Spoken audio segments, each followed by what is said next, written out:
Hey, how's it going, guys? Welcome back to Brad's Repair. So today I wanted to kind of talk about something, just kind of get over it, get it done, get it over with. So if you watched my shorts from a couple of days ago, I posted a video on how to reset an ECU or an ECM in your car using through your battery. And I'm actually quite happy with the results from it, in the sense that um, it got over 5,000 views like really quickly, and for such a small channel like mine, that's uh, ecstatic for me. Um, However, as I've told you guys that watch most of my previous videos, I do kind of track and monitor um, comments. I try to comment, send a comment back when I can. If you guys comment, I try to send one back out to you.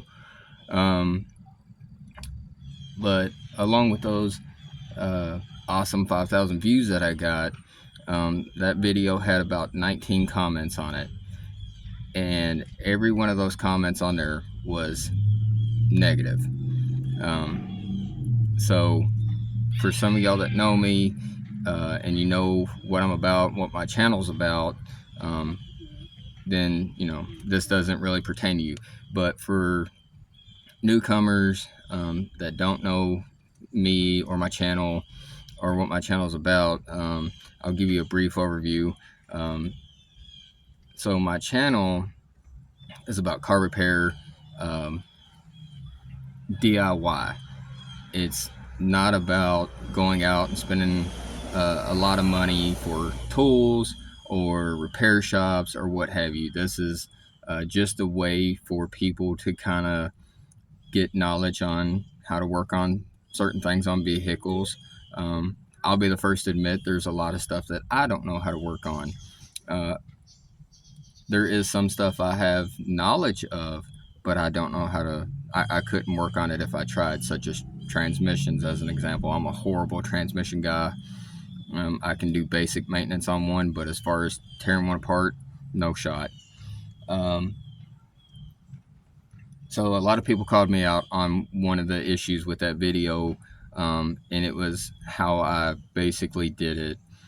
And so I went back, I watched the video, I analyzed my own video, and I had some friends and family also analyze that video, and I could kind of see some of the stuff that was wrong, kind of questionable, whatever. So um, I looked at it, I researched it a little bit better, because I don't want to give you guys any bad information. I want you guys to be informed, um, and I want you to have the correct information.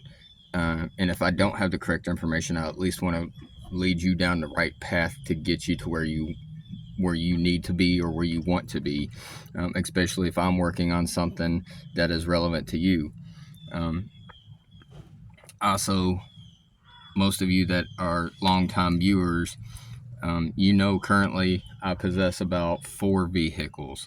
The main ones you will see on my channel is the one I'm sitting in right now. This is my 97 Corolla. I have a 2008 Nissan Altima.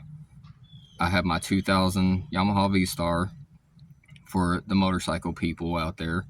And I also have a little pit bike for the kids. But, they're fun, they're entertaining. It's still something kind of different to work on, so that you guys don't see the same old Toyota Corolla or the same old Nissan or what have you. But anyway, I read all of these comments. All these comments were super negative, and that's fine. I have come to learn that there's always going to be negative comments. I'm okay with that. But when I say I'm okay with negative comments, I mean it in the sense that if they're negative, but like in a learning type way of saying, yeah, you did this, but hey, maybe you should try that. Or, you can do it this way or what have you. I'm completely fine with that. I don't mind criticism on my videos. The more criticism you give me, the better I can be at giving you guys the information that I'm trying to give you. But it didn't go into just criticisms or negative comments, and that's what's baffling to me. I have almost 60 videos on here. I have multiple shorts on here, because I know not everybody has a lot of time to sit here and watch a 30-minute, 40-minute, whatever video. So, but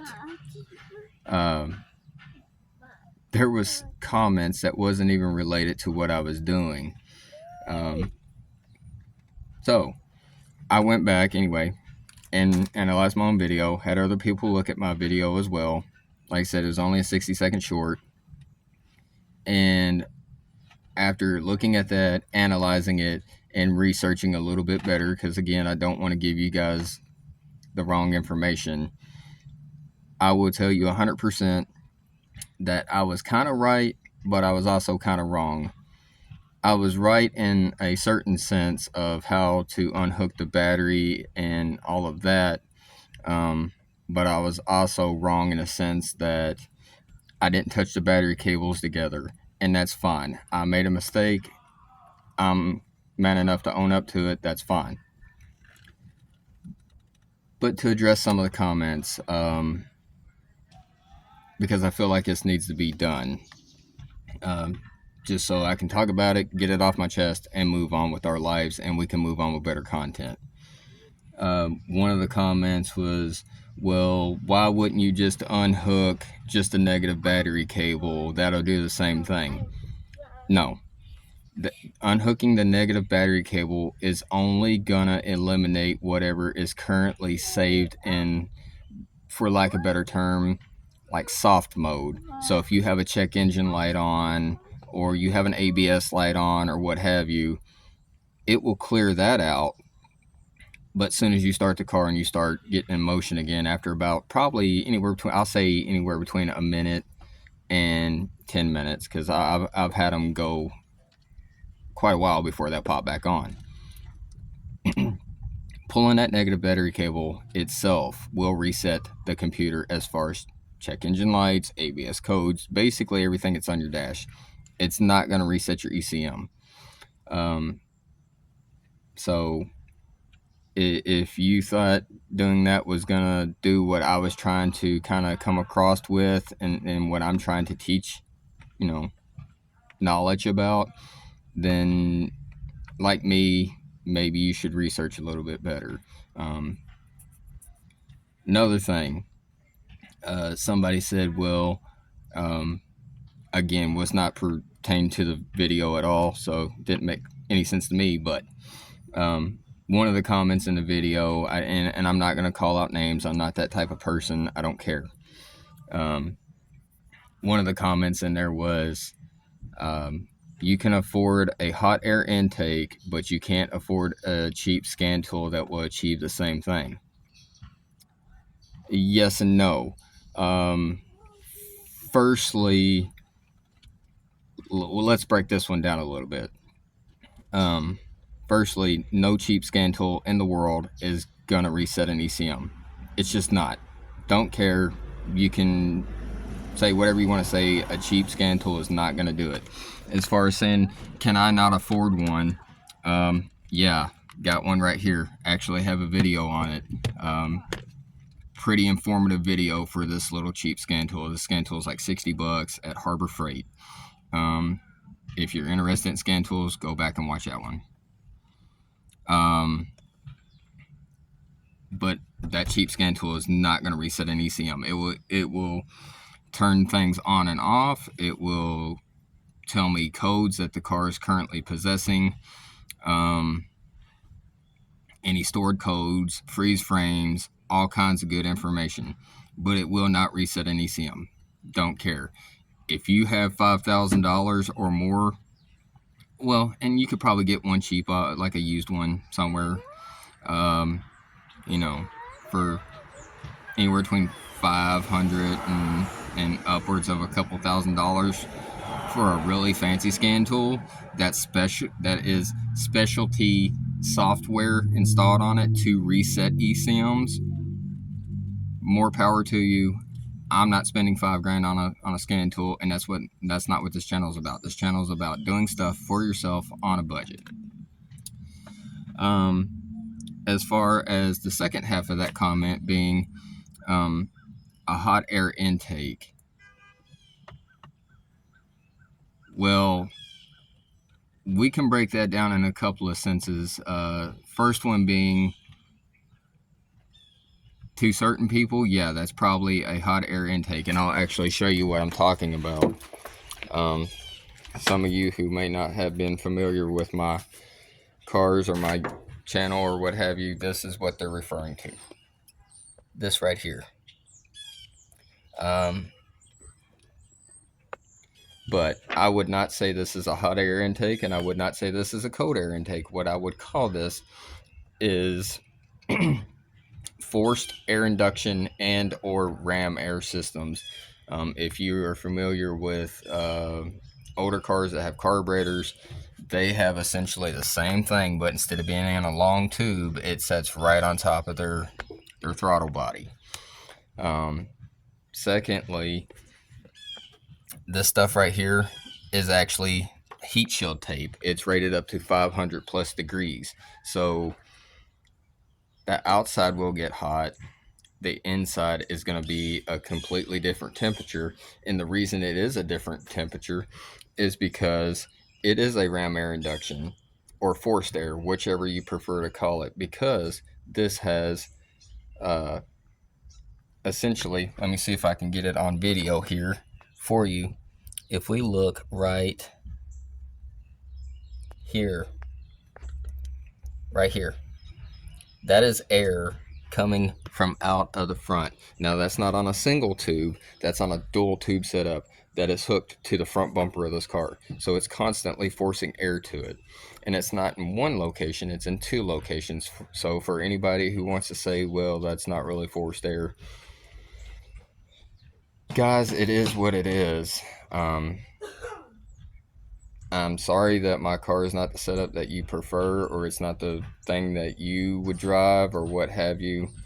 The main reason for this car is, one, it's cheap on gas, two, it's paid for, and three, how many videos do you really see of Toyota Corollas, 90s model Toyota Corollas at that have YouTube content? Most of them are showing off their motors or their body work or whatever, but they're not doing any physical work to them. So there's like one other person on YouTube that I've seen that does actual mechanic work on his Corolla.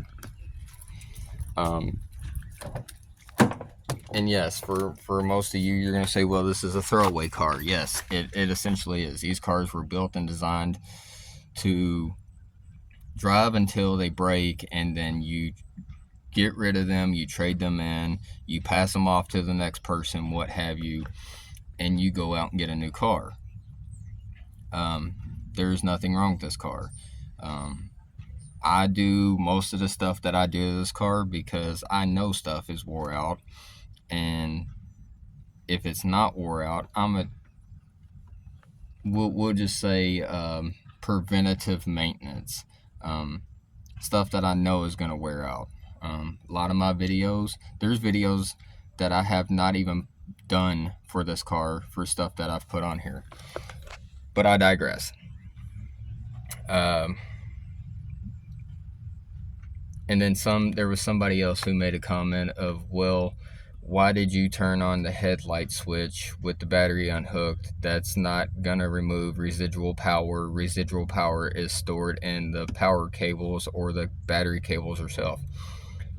Yes, you are correct.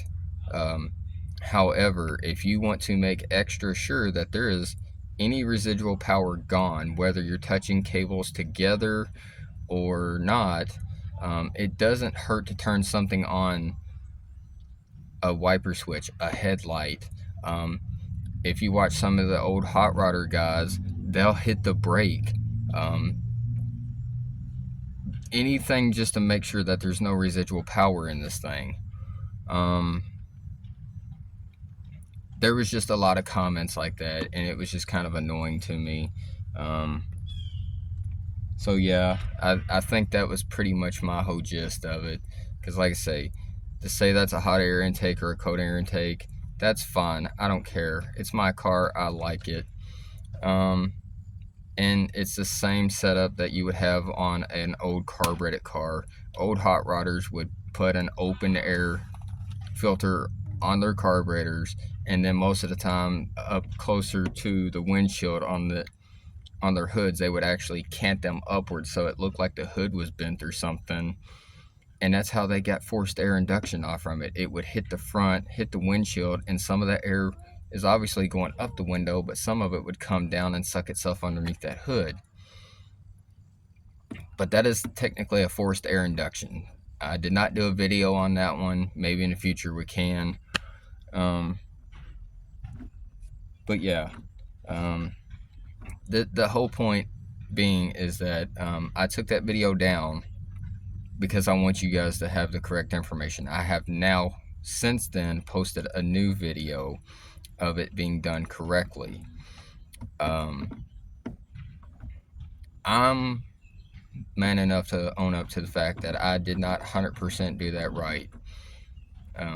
And that's not what I'm about. I want to get you guys the most accurate information possible. I want to be able to show you guys what I'm doing, when I'm doing it, how I'm doing it, what tools I'm using to do it, so that if you choose to do so yourself, you can. If you watch it for entertainment purposes, great. I really appreciate it. I want my channel to grow to a ridiculous amount. I want to reach as many people as I possibly can, so that you can at least get some type of confidence that what I do and what many other people do on YouTube, in the mechanic world, in the automotive industry, you can do it too, with a little bit of confidence and some basic hand tools. If you're one of those people that wants to go out and run down a Snap-on truck, and you want to spend $5,000 on a scan tool that does one specific job, great. If you want to buy $40,000 worth of tools and just so they have a really fancy name attached to them, great. That's not what this is about. This is about doing stuff yourself and doing it on a budget, and knowing that you don't have to break the bank to be able to do what I do or what any other mechanic does. There's a lot of videos that you can watch of licensed, certified mechanics that work in the automotive industry every single day that don't use Snap-on. They don't use Matco. They don't use Blue Point or what have you. They use Harbor Freight quality tools. Am I telling you that Harbor Freight is the best option? No, by no means. But also, I have enough tools in my arsenal of various brands, all the way from super cheap stuff all the way to high quality stuff, that does what I need it to do. And here's the key factor of this: I don't owe anybody for my tools. My tools are bought and paid for. So with that being said, again, this channel is built and based around positivity, confidence building, and also entertaining, trying to be a little entertaining for you guys. On the downside of that, yes, I do understand there are going to be keyboard warriors out there that want to sit here and be negative and blah blah blah and this and that and whatever. If you want to be a keyboard warrior, do it somewhere else. A lot of the people that watch this, there's different age groups for people that watch this, but the main intention for me is to be able to reach anybody that wants to watch this. You don't have to worry about negativity. You don't have to worry about cussing or bad mouthing or this, that, or the other. If you watch my videos, 9 times out of 10, I have my daughter, who's currently right back there, in my videos. But yeah, for the ones of you who come back and you want to learn, or you want to watch entertaining, or you're curious about a tool, I do tool reviews sometimes. I have one coming up that I'm sure a lot of you have seen. Maybe you're curious about it. If they're good, they're bad, whatever. I try to do all positive stuff. If you want to be a keyboard warrior, go do it somewhere else. Me and my subscribers don't have time for it. If you're a 30-year certified mechanic, honestly, I probably don't have a thing to teach you anyway. I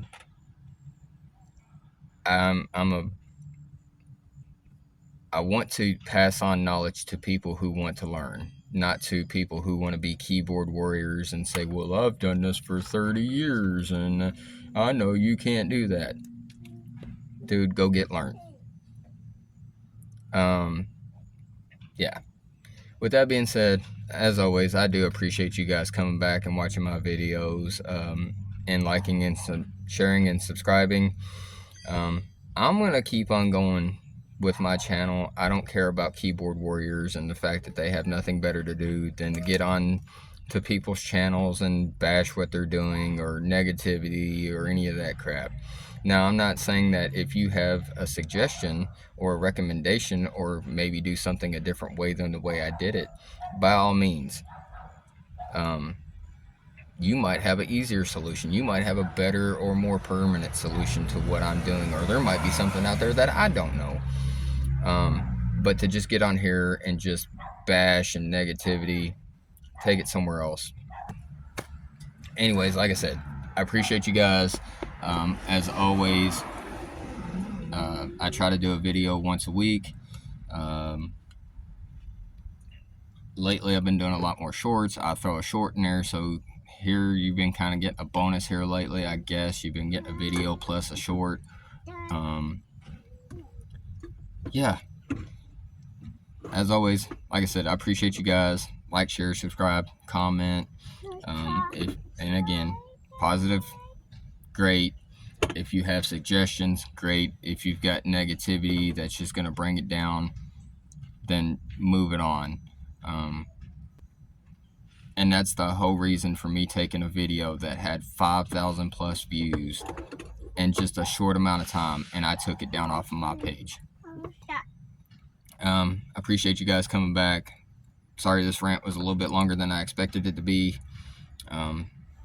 I hope you guys continue to come back and watch my videos. I'm sure I'll probably lose a couple people, or I'm going to get more negative comments. But that's it. We're going to move on past this, and we're going to keep on creating new content, and we're going to keep getting better and better and better as we go. I'm going to get better. The channel's going to grow. You guys are going to come back and want to watch my videos. And it means the world to me. If you learned anything from any of my videos, it means the absolute world to me. It makes me feel like what I'm doing is worth the while. But yeah, as I said, like, share, and subscribe. I'll see you guys in the next one.